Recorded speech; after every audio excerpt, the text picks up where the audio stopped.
Hello, I am doctor Shashi Tyagi. Lectures for college education channel पर आपका स्वागत है। इंटीग्रल कैलकुलस की लेक्चर सीरीज़ में आज हम बीटा एंड गामा फंक्शन को डिस्कस करेंगे। स्टूडेंट्स, मैंने इसमें कई पार्ट बनाए हैं इस टॉपिक पर। इसमें पार्ट फर्स्ट में हम डिस्कस करेंगे definition of beta and gamma function, properties of beta and gamma function, evaluation of beta function and use of beta and gamma functions in practical problems.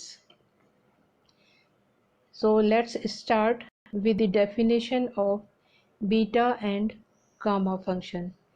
The first and second Euler's integral, which are also called beta and gamma functions, are defined as follows.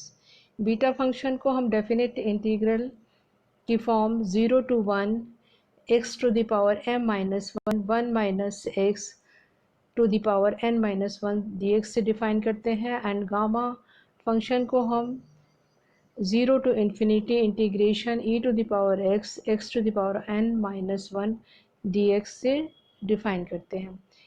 Students, इनको हम beta function को beta mn से read करेंगे और gamma function को हम gamma n की तरह रीड करेंगे। इसमें जो हमारे m और n क्वांटिटीज़ हैं, ये हमारे पॉजिटिव नंबर्स हैं विच मे और may not be integers. Now come to properties of beta functions. First property हमारे पास है beta function is symmetrical with respect to m and n, that is beta M N equal to beta N M. इसको proof करने के लिए हम beta M N का integration ले लेंगे, जो हमारा फार्मूला गिवन है 0 to 1 x to the power m minus 1 minus x to the power n minus 1 dx। Definite integral की जो हमारी प्रॉपर्टी है 0 to a f x d x equal to 0 to a f a x minus a minus d x को use करके हम अपने beta function को इस तरीके से लिख लेंगे।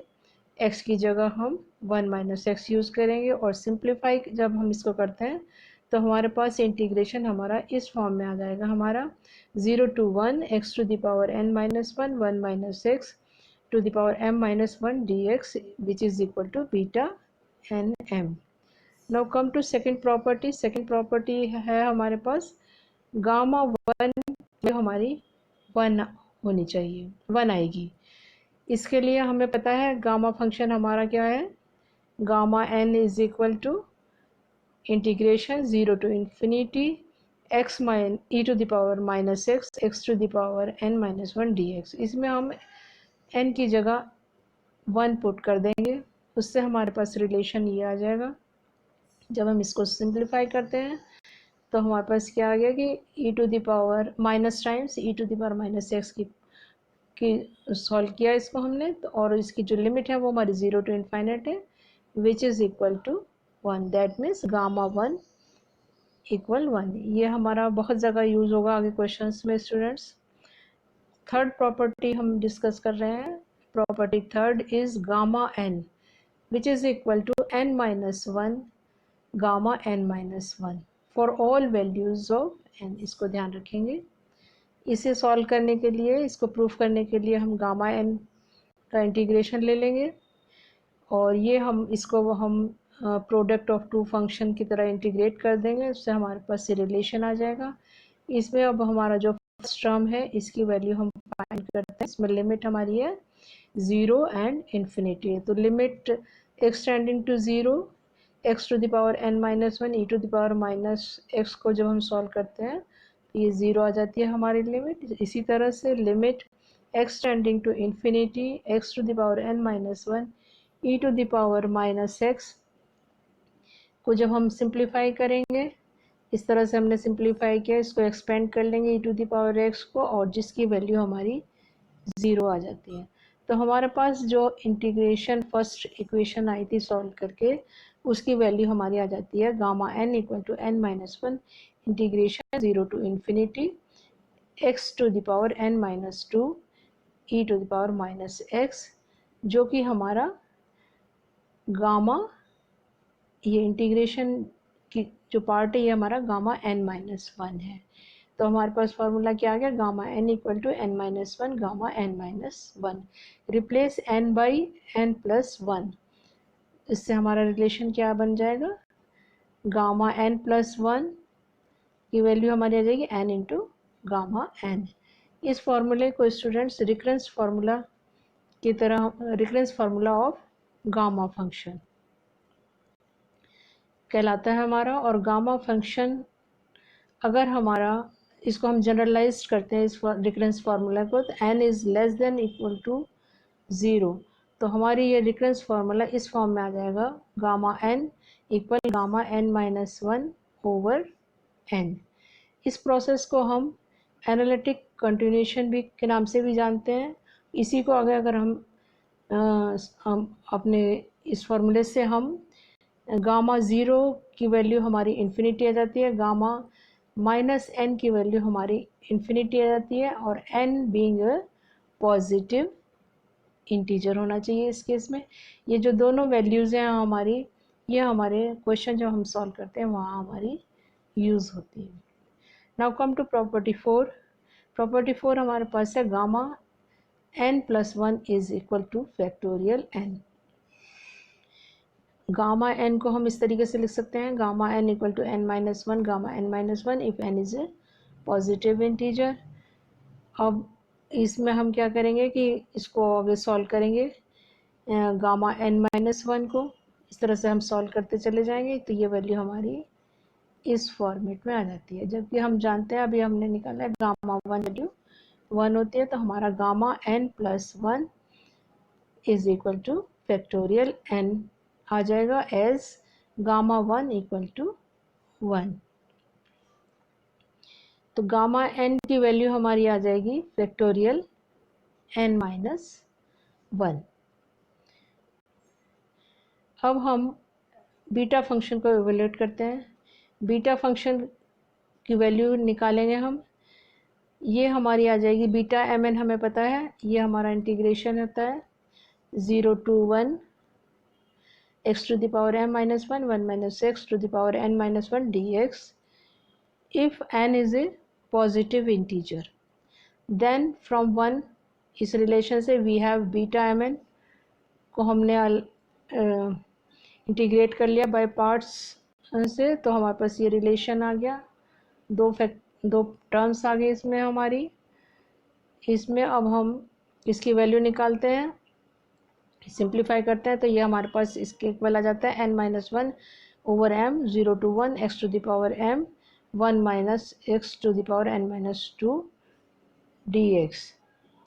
इसको फिर दोबारा से बाय पार्ट्स मेथड लगा के इंटीग्रेट करते हैं इस टर्म को, तो ये हमारे पास इस तरह से सिंप्लीफाई करके आ जाएगी। और या हम इसको इस तरीके से लिख सकते हैं, beta M N equal n minus one n minus two over m into m plus one, and integrating part जो फैक्टर है वो हमारा ये आ गया 0 to 1 x to the power m plus one 1 minus x n minus की power n minus two dx।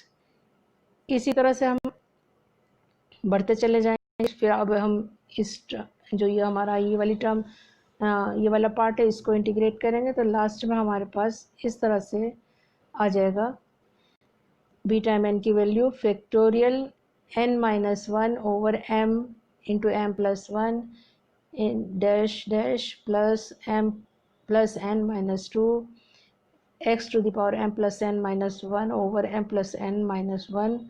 इसकी जो limits हैं वो हमारी हैं 0 to 1। इसको अगर हम फिर से सॉल्व करते हैं तो हमारे पास बीटा एम एन की वैल्यू ये आ जाती है when n is a positive integer. Next, if m is alone a positive integer, अगर m हमारे पास पॉजिटिव इंटीजर है तब हम क्या करेंगे, सिमेट्री वाली प्रॉपर्टी लगा देंगे, उससे हमारे पास बीटा एम एन की वैल्यू आ जाएगी this one factorial m minus one over ये पूरा n into n plus one till n plus m minus one तक, ये थर्ड रिलेशन हम इसको कहते हैं।